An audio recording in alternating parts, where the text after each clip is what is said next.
On Monday, we got a better idea of what Saquon Barkley's future might look like with or without the New York Giants. And it led Chicago Bears fans to debate. Do they want to spend $16 million on him at the running back position? Is he worth the investment? Can he add that much more to the Chicago Bears offense? Or would they be better off spending that money at bigger needs elsewhere? You are Locked On Bears, your daily Chicago Bears podcast.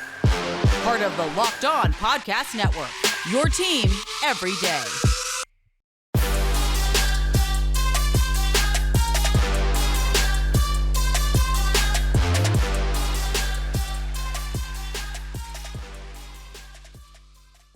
This is Locked On Bears, and I'm your host, Lorin Cox. I'm here to bring you your daily, in-depth Chicago Bears news and analysis. You can follow me on Twitter at CoxSports1. You can follow the podcast on Twitter at Locked On Bears. You can like Locked On Bears on Facebook.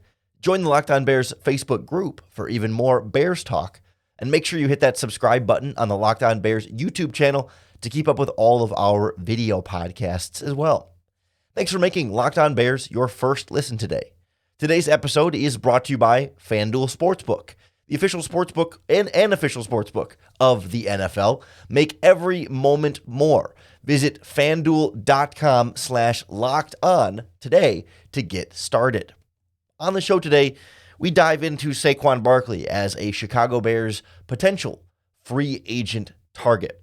We'll get caught up on what's coming out of the New York Giants camp and from Barkley's camp and where that situation lies after we got more of an update from really both sides of that equation on Monday. And we'll look at then how that might fit with the Chicago Bears. What makes Saquon Barkley an intriguing and exciting potential free agent target, and also the reasons why some Bears fans don't want to sign Saquon Barkley and would rather see the Bears use their free agent dollars somewhere else.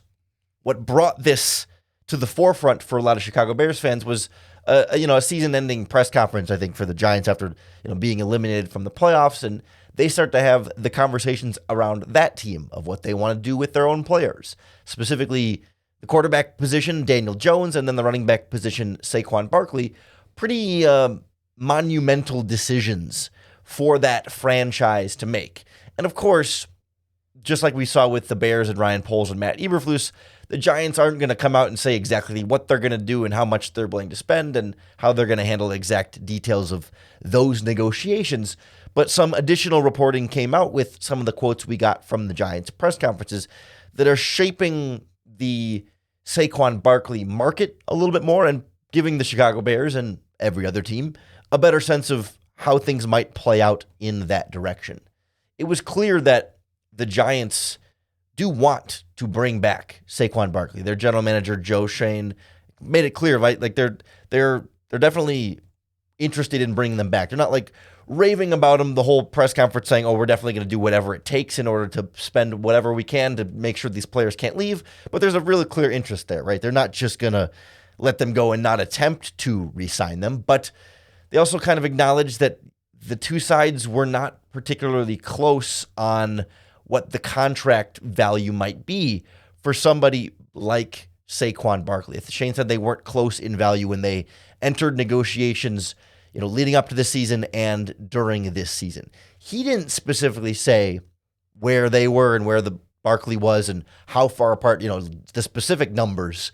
But there was some reporting from Fox Sports. Ralph Valciano, I think, used to work for one of the TV stations or radio stations out there as well. He's been around the block a few times. This is not just some guy who's posting reports online that are not credible. I mean, I certainly can't verify his reporting, but he's a name that isn't just some guy posting reports. He said that Barkley was offered around $12 million a year during the bye week from the New York Giants. That's Ralph Vacciano's report there, and that he hears that Barkley wants near Christian McCaffrey's $16 million average per year contract value.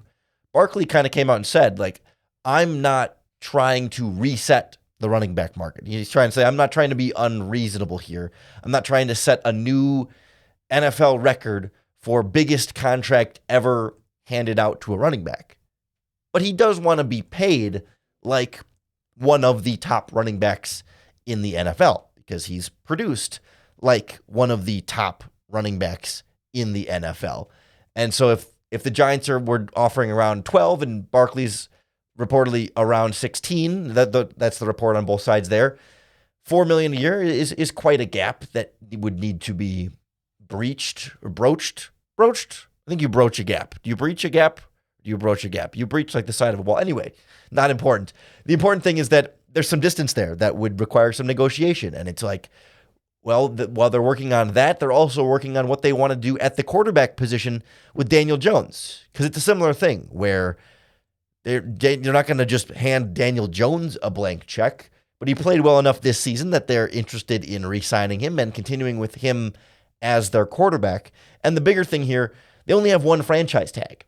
You can only franchise tag one of those two players. Certainly, if you can reach a long-term agreement with one, then you have the franchise tag freed up to get the other one and keep them from hitting free agency. But it's interesting because the running back franchise tag next year is like $10 million, just a hair over $10 million for that 1 year, which is even less than the Giants were offering Saquon Barkley. So it would seem like a no-brainer for the Giants to franchise tag Saquon Barkley if the franchise tag is available to them. But the quarterback position is more important than the running back position, even though Saquon Barkley is a lot better at what he does than Daniel Jones is at what he does. But it depends on how comfortable they would be with either letting Daniel Jones test the free agent market if you can't come up with a deal, or let him walk entirely, or how willing they would just be to pay him the contract that would satisfy both sides and then to free up the franchise tag for Barkley, or do they need to hold on to the franchise tag for Daniel Jones? And then all of a sudden you risk Barkley being able to go get a bigger offer from other teams that the Giants wouldn't be able to keep up with. So there is a very real question here of whether the Bears will have the chance to sign him. And I think the franchise tag is mainly the obstacle there, which is mainly dependent on what happens with Daniel Jones. And who knows, maybe the Giants will value Barkley and just up an offer and get a long-term deal without needing the franchise tag, but at least we kind of have a sense of how far apart they might be, and also then what Barkley's demands or interests might be, what his market might look like if he does hit free agency and the Bears do have an opportunity to negotiate with him. $16 million is a lot for a running back, or it's a lot for any position, but especially at that running back position. And that's why it's such a debate among Chicago Bears fans, whether that $16 million is worth it for Saquon Barkley or any running back for that matter. We're going to make the case here. We're going to say, here's why the Chicago Bears should sign Saquon Barkley. And we'll go through all the reasons why it would make a lot of sense for this team to add a player like that to the backfield with Justin Fields. And then we're going to go through why the Chicago Bears shouldn't sign Saquon Barkley and why maybe it doesn't make the perfect sense to give that contract to Saquon Barkley based on everything else surrounding the Chicago Bears right now. That's as we continue the Locked On Bears podcast here on the Locked On Podcast Network. We're very excited about our new sponsor here on Locked On Bears, our new sports betting partner, FanDuel, because they're the number one sports book in America. And if you're new to FanDuel, that's even better because they have so many great features that make betting on sports fun and easy. Of course, you can make these NFL playoff games that much more exciting. You can bet on who's going to be drafted with the number one overall pick as well. And for new customers, if you join today, you can get started with $150 in free bets guaranteed. All you have to do is place a $5 bet of your own, and they'll load you up with $150 in free bets. Just sign up at FanDuel.com/locked-on. All on their app that's safe, secure, and super easy to use. So don't miss out. Place your first $5 bet to get $150 in free bets, win or lose, at FanDuel.com/locked-on. Make every moment more with FanDuel, an official sportsbook partner of the NFL. It's really easy to fall in love with the idea of signing Saquon Barkley to this Chicago Bears roster. The flashy, splash, offensive weapon free agent signing to give this offense and to give Justin Fields a dynamic playmaker to pair with him in this offense. Saquon Barkley would come to the Bears and instantly be as far as non-quarterbacks go, their best weapon on offense. Fields a little bit different of a conversation there, but I think he becomes that much more of a dynamic playmaker than Mooney, than Claypool, than Kmet, than anybody currently under contract for the Chicago Bears. And of course, as we know, the Bears have the salary cap space to be able to pull something off. Not a lot of teams have the room and the luxury to say, you know what, we could give that running back $16 million a year and still have, over $100 million in cap space left to sign other players that might be more needs, right? Because David Montgomery will be a free agent. The Bears will have an opening at running back, but they don't need Saquon Barkley, right? This is not like the biggest pressing hole. If you had to look at, okay, what are going to be the most important things for the Bears to add to improve this year? I mean, we don't need to do a comprehensive list, but obviously like offensive line, pass rush, receivers, etc. Like running back is not going to be at the top of that list. But the Bears are one of the few teams I think that are in that position to do so. And you can make the argument that Barkley is just a playmaker, and the Bears need playmakers regardless of position. It doesn't have to be a wide receiver. Get a player who, when the ball is in their hands, can be a difference maker. Because it's pretty rare that you have the opportunity to add a player that is a proven, consistent, dynamic playmaker. No questions asked. Barkley steps on the field and makes a difference, is a threat to score every time he touches the ball, and is a highlight reel waiting to happen. He did that in New York this season, despite them also not having wide receivers. Maybe not quite to the extent the Bears didn't have wide receivers, but it's debatable, right? I mean, it's a similar situation, though. Barkley was their whole offense, and teams still struggled to stop him. He's back. He's healthy. He looks just as great as he did coming out of the draft in his early, his rookie season and early couple of seasons in the NFL. And he's still, as of today, only 25 years old, about to turn 26 like in a week or two, but 26 years old. So there's a lot of career still left in Saquon Barkley. This is not the 30-year-old running back who's teetering over the hill and about to start declining. There's some youth here and some potential here, right? Not that he's going to get better, but some long-term opportunity here for him to still be a big-time player for your team for the immediate and perhaps long-term future. It just feels like Barkley can pretty much do everything David Montgomery can do, plus so much more, right? He's a much more dynamic player in the passing game. He's faster, but while still being just as strong and being able to bounce off of tacklers. I mean, it really is something that the Bears just haven't had. I mean, they just haven't had players that can do the types of things that guys like Saquon Barkley can do, because they just need players that can be these kinds of difference makers. You're not going to see on this free agent market, right? There is not a number one wide receiver. The wide receivers themselves are even borderline number two wide receivers. Like your top receivers in free agency this year, wide receivers, Juju Smith-Schuster and Jacoby Myers. It's kind of the type of class we're looking at, barring some other player getting released into free agency, but expiring contracts, and those guys could still be re-signed. So, it's not like you're kind of debate like, okay, do you sign Barkley for 16 or a number one wide receiver for 16? Because there just isn't that level of wide receiver on the market. But Barkley can be a player who gives you more in the passing game out of the backfield than what you've been getting from David Montgomery and Khalil Herbert up to this point. He might not be a full-on Christian McCaffrey level backfield receiving weapon, but he certainly does a lot of damage after the catch and can do a lot of different things in your offense, in addition to just being a great running back, an actually great runner. And you add him to this offense with Justin Fields, and teams are going to have a lot of trouble trying to stop that combination of ball carriers in the backfield of Fields and Barkley. Oh, and you still have Khalil Herbert as well to give you by far the best running attack in the NFL on the team that already was the number one rushing team in the NFL this season. The big key to making the Saquon Barkley signing work is about structuring the contract properly and the guaranteed money, because $16 million a year average is one thing and is a big number, but that's not the one that scares you. It's the guaranteed money. The guaranteed money is what controls how much flexibility you have in the contract.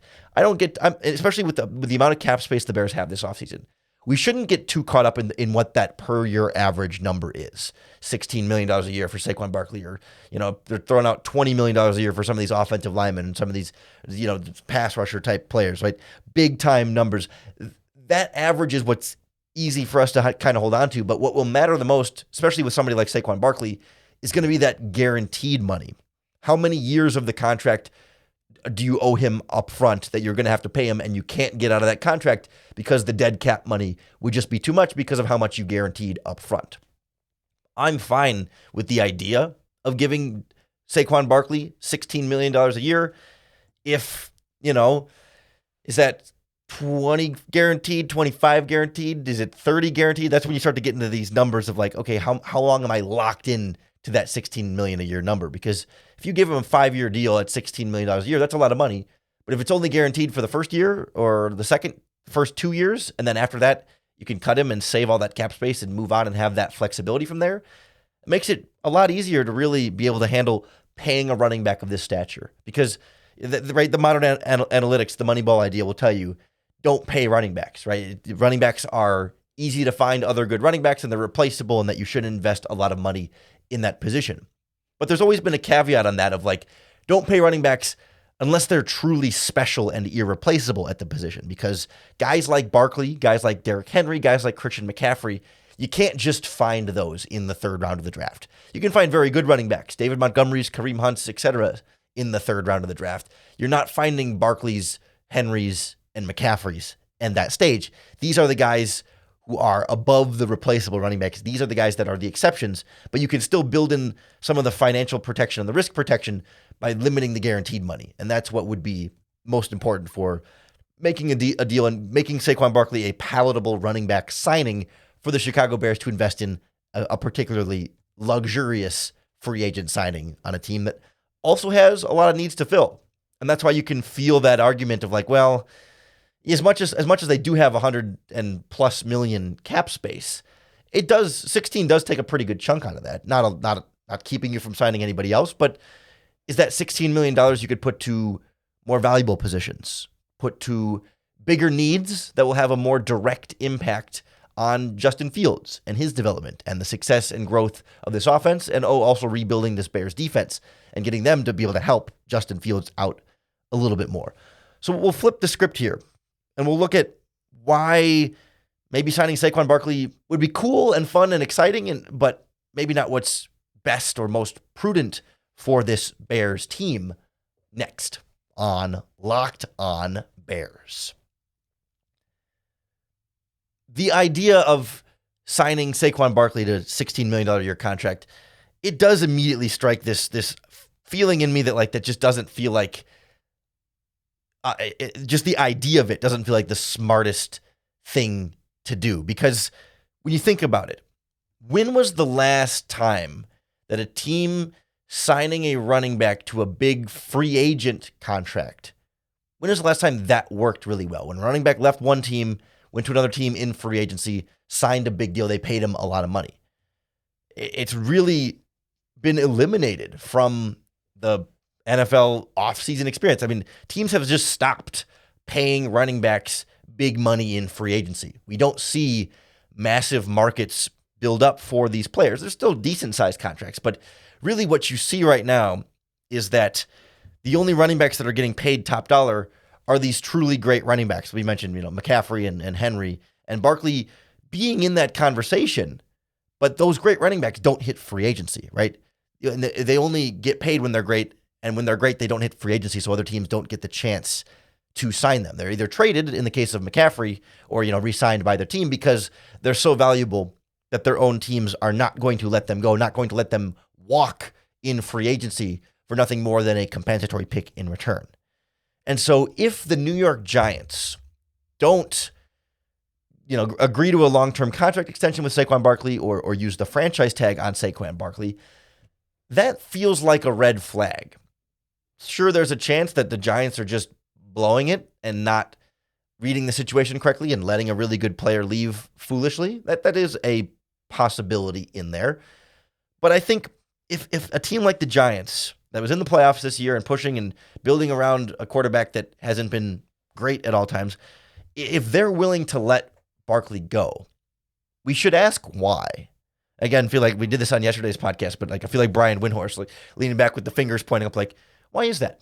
The Giants let Saquon Barkley go. Why would that be? To me, the innate curiosity there is like asking questions that we should at least be asking, why might they do that? And maybe to me, it's a sign that we should look around for red flags and pay attention to them if they're there. If the Giants, who would have the most information about whether or not it's worth it to sign Saquon Barkley or not, would choose not to, and whether we can feel satisfied with the answers we come up with as to why they don't sign him. Are they just that salary cap crunched? Could they just there's no way they could possibly make up the space to be able to sign Barkley? Or do they look at Barkley and say, he's just not worth that much to us? And if that's the case, why is it? Because what jumps out at me right away and what scares me about Saquon Barkley, there's no denying.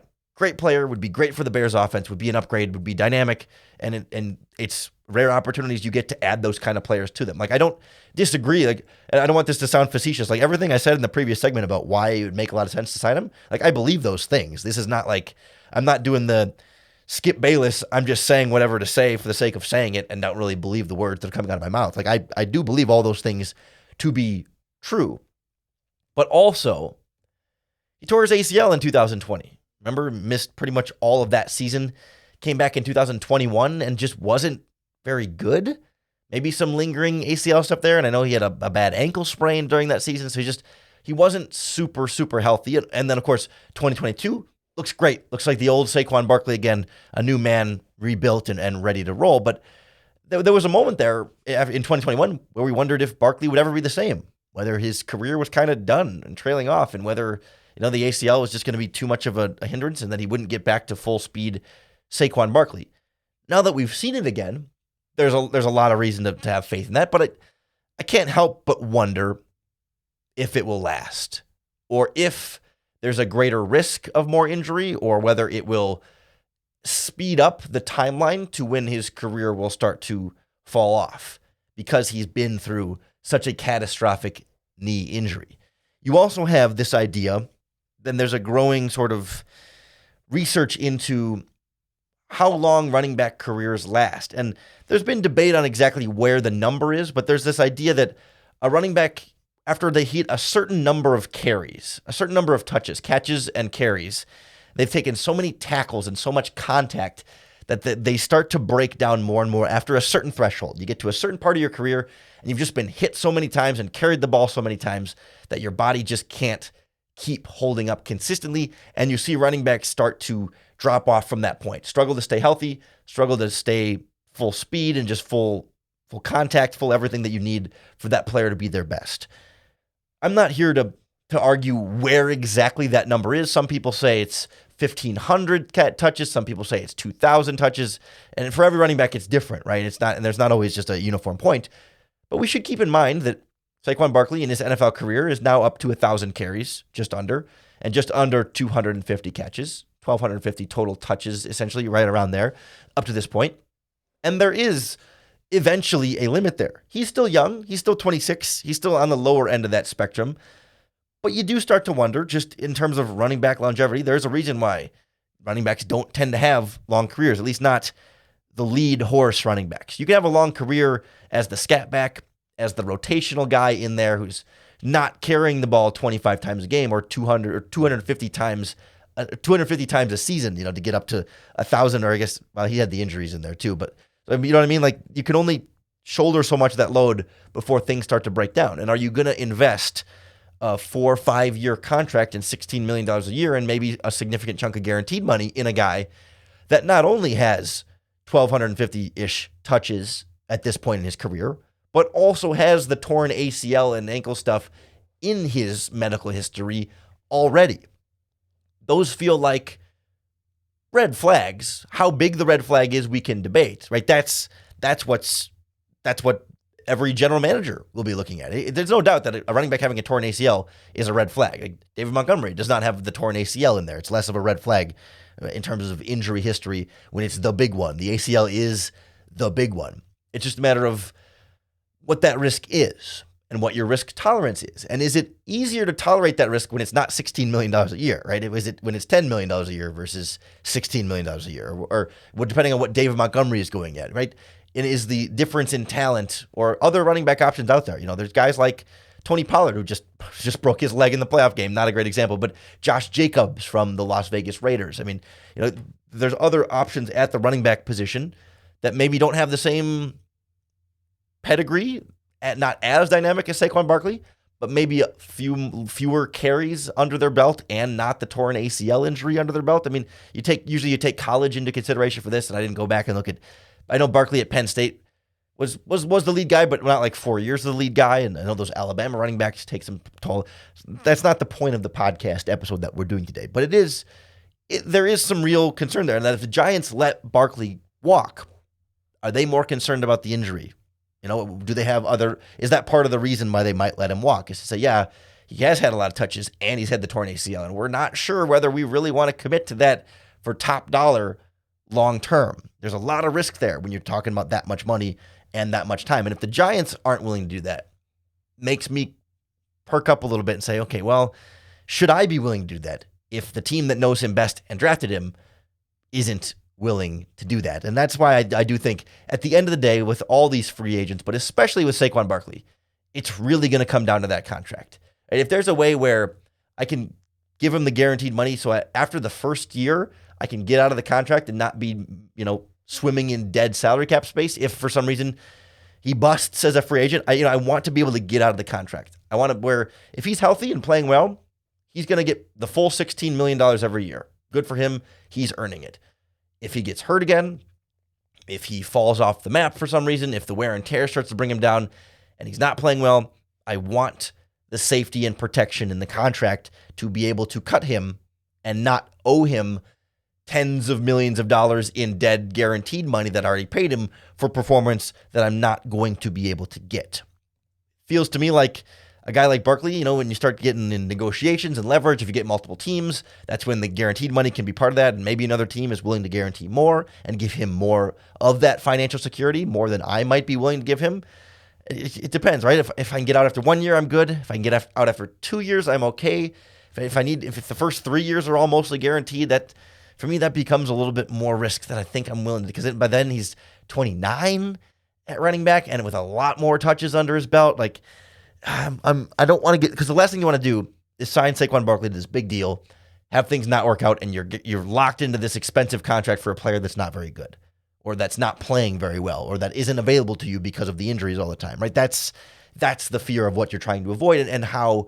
And I think it's particularly important in these negotiations because it's such a luxury at the running back position, right? If we were talking an offensive tackle or a defensive lineman, a pass rusher, or a wide receiver, the Bears just really need. I'm a little more willing to say, all right, take the risk because you need that player, and it's so worth it if you can get him.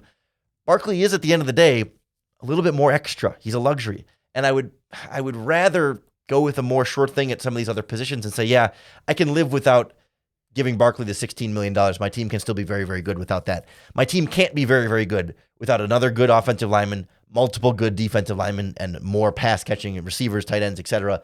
added to this team this year. And so that's where I find myself like, I'm okay with the Barkley luxury under the right circumstances. And will the market allow for those circumstances? We'll see. I certainly think the Bears are going to do their due diligence and kick the tires on the possibility of somebody like Saquon Barkley. We'd love to hear what you think about whether or not the Bears should or should not try and pursue him in free agency. Let us know in the comments on the Locked On Bears YouTube video, or you can tweet us at Locked On Bears, or post in the Locked On Bears Facebook group for more of that Bears talk. Just make sure you hit that subscribe button wherever you're listening to the podcast or watching on YouTube, because that's going to be the best way to keep up with all of our daily, in-depth Chicago Bears news and analysis. Thank you for making the Locked On Bears podcast your first listen today. If you're looking for your second listen, check out the Locked On NFL podcast for more league-wide football coverage here on the Locked On Podcast Network. Come back tomorrow for another episode of Locked On Bears. And of course, you have to come back for your next opportunity to bear down.